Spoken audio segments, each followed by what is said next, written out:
পরের টাকা পরের জমিন দখল কইরা আমি খাই, ওই টাকা জমিন চাই রে আমার চাই। বন্ধুরা, কতদিন বাঁচবো জানি না, কিন্তু আমার চাঁদাবাজি করতে হবে, আমার দখলদারিত্ব করতে হবে, আমি কমিটি দিয়ে টাকা ইনকাম করতে হবে।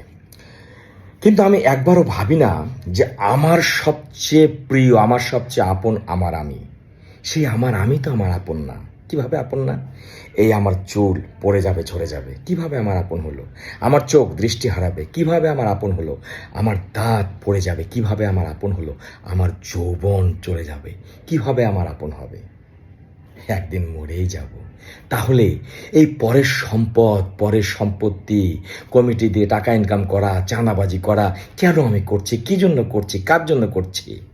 আমি বুঝতে পারছি না। এই জন্য ভাই আপনাদেরকে বলি, আমার মতো চাঁদাবাজ দখলদার নেতা যদি আপনাদের কাছে যায়, ভোট চায়, লাথি মেরে বুড়িগঙ্গা নদীতে ফেলাই দেবেন, না হলে কিন্তু